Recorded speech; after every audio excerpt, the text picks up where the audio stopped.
So, the Insta360 X4 is everywhere right now, being called the new king of action cameras. But today, we're going to look past all that hype. We're breaking down the reality of what it's like to actually use this camera. The good, the bad, and who should and really who shouldn't spend their hard-earned cash on it. Let's dive in. Our source for this deep dive kicks off with this pretty bold statement, and honestly, it sets the stage perfectly. You see, a lot of the reviews out there, they show you this flawless, beautiful footage from some sunny beach. But there's some pretty big issues hiding just under the surface, and these are issues that could turn your $500 investment into a very, very expensive paperweight. All right, so let's get right to it and start with the headline feature that's getting all the attention, that big promise of 8K video. Now on paper, 8K resolution at 30 frames per second, that's a huge leap for 360 cameras. I mean, they've been stuck at 5.7K for years. This spec alone makes it sound like a massive upgrade in clarity, letting you reframe your shots with all sorts of incredible flexibility. But as you know, a spec sheet never tells the whole story. And here is the critical trade-off. In bright, perfect sunlight, the 8K footage is stunning. It is so sharp, everything you'd hope for. But the second you step into the shade, or you try to film at dusk, the image quality just falls apart. Now, why is that? Well, the sensor inside is barely any bigger than the last model. So to cram all those extra pixels in, each individual pixel had to be smaller. And smaller pixels, they just can't gather as much light. When the camera tries to compensate, you get a ton of ugly digital noise. So this right here, this is the best case scenario. This is what you see in the ads. When the camera has all the light it could possibly want, that 8K sensor really does shine. You get these crisp details, you can punch in on your reframed shots, and you don't lose much quality. But you've got to remember, this is the ideal condition, not the everyday reality for most of us. I love this quote because it paints such a perfect picture of the problem. That swarm of bees is that digital noise we were just talking about. It's the sensor struggling, trying to see in the dark. A really common mistake people make is just assuming that 8K is always going to be better. But in reality, for probably 80% of people, shooting in 5.7K at 60 frames per second is going to give you a much cleaner, much more usable video. So the crucial takeaway here is this. 8K is not a magic wand. You should think of it more like a specialized tool that's amazing in one very specific environment, bright sun, but it really compromises performance almost everywhere else. So okay, the sensor has its limits, we get it. But beyond that, there are a bunch of practical, real-world problems with the X4's new design. And these are the kinds of things you are definitely not going to find advertised on the box. We're going to break down each of these key issues one by one. We're talking about everything from overheating that can just stop your recording cold, to design choices that could actually put your brand new camera at risk. These are the critical points every single potential buyer needs to understand. Let's talk about the big one first. Overheating. If you're shooting in 8K and the camera is just sitting still with no airflow, maybe you're vlogging inside, it's going to shut down from overheating in about 22 minutes. That forces you to downgrade to 5.7K for any kind of long recording, which kind of makes you wonder what the point of paying for 8K was in the first place, right? The X4 is also heavier and longer than the last one, and that creates a lot more stress on the plastic mounting threads at the bottom. The source review actually points out this can lead to hairline fractures. So if you're planning on mounting this to a car or a motorcycle, a common mistake is to just trust that built-in plastic mount.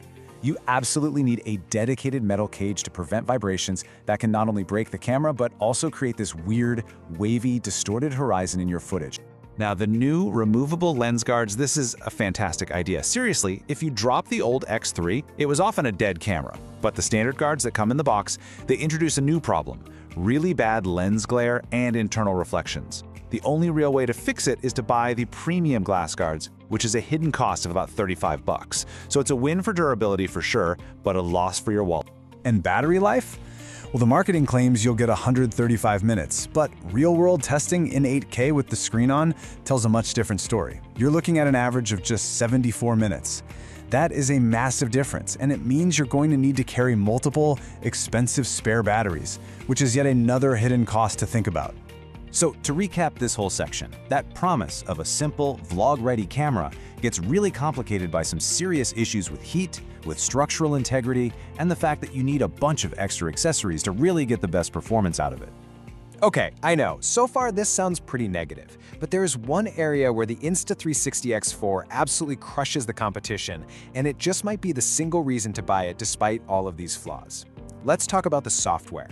In fact, the source we're looking at argues that for the average person who doesn't want to spend hours and hours editing video, the AI-powered software is the single most compelling reason to buy this camera. It is Insta360's secret weapon. And right at the heart of that software is a feature called Auto Frame. You can literally give the app a long 360 clip, let's say an entire ski run, and its AI will analyze the whole thing, find the most exciting moments, follow your face, and then automatically generate a dynamic, reframed edit. This process, which would take hours in professional software, happens in just a few minutes, right on your phone. It's kind of like magic. So how does this stack up against its main rival, the GoPro Max 2? Well, it really comes down to this. You could say GoPro has a better lens, meaning its colors look a bit more natural right out of the camera, but its software is famously buggy and unreliable. The Insta360 X4, on the other hand, is a much better tool because its powerful, super reliable software just makes creating cool content infinitely easy. So the crucial point here is that the X4's real value isn't just in the hardware, it's in the entire software ecosystem. The AI completely lowers the barrier to entry for creating compelling videos from your 360 footage. All right, now that we understand the good and the bad, let's get into some really practical advice. This section is all about the common mistakes people make, and more importantly, how you can avoid them to protect your camera and get the best possible footage. Okay, pay close attention here, because these are 3 non-negotiable rules for any new X4 owner. Seriously, ignoring these warnings can lead to a broken camera or totally ruined footage. So let's break down exactly why each one is so important. First up, water. The camera's marketed as being waterproof, but this is super misleading for a 360 camera. Without a proper dive case, the way light bends in water, refraction, prevents the images from the 2 lenses from stitching together properly. You end up with this giant, ugly, blurry seam right down the middle of your video. A common mistake is thinking waterproof means it's ready for the pool or the ocean right out of the box. It is not. Next, let's talk about low light. The auto mode can be way too aggressive. To get rid of that digital noise, the AI smooths the image out so much that it removes all the detail, especially on skin. People end up looking like plastic dolls, or, as the quote says, CGI characters from an old video game. To avoid this, you gotta take manual control. Just go into the settings and cap your max ISO at 800. You'll get a little bit of natural grain in the shot, which looks so much better. So let's just recap those crucial tips one more time. For anything in the water, you need a dive case. For any high-speed action, you need a metal cage. And for low light, take manual control of your ISO. Following these rules will help you manage the camera's biggest weaknesses. We've covered the tech, the problems, the workarounds. Now it's time for the final verdict. Let's break down exactly who this camera is for, and just as importantly, who should definitely steer clear. If you already own the previous model, the X3, this is a really tough call. The upgrade to 8K is really only noticeable if you're a professional who needs that maximum flexibility for reframing on a big screen. If your videos are just going to Instagram or TikTok, the 5.7K from your X3 is honestly more than enough. You simply will not see the benefit, so you can save your money. For anyone new to 360, the answer is yes, but with a big warning attached. The ability to just shoot first and point the camera later in the edit is a creative superpower. You'll never miss the action again. But, as we've talked about, this is not a simple point-and-shoot camera. You have to actively manage its overheating, its battery life, and its settings to get those good results. And this is the clearest verdict of all. If your main goal is to film indoors, at parties, at concerts, or at night, do not buy this camera. The small sensor just can't gather enough light. Your footage will be noisy, it'll be muddy, and you will be much better off just using a modern smartphone, which probably has a larger sensor and much better software for low-light situation. And that really brings us to our final question, doesn't it? The Insta360 X4 offers this unparalleled creative flexibility, but it comes at the cost of so many compromises in image quality, in usability, and in reliability. Whether or not that trade-off is worth it, well, that ultimately depends on what kind of creator you are.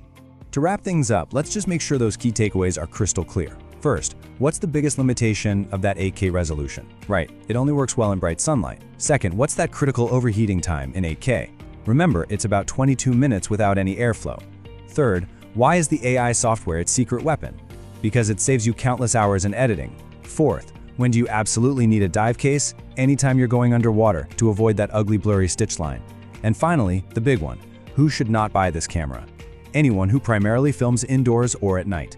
The Insta360 X4 is a powerful tool, but it's full of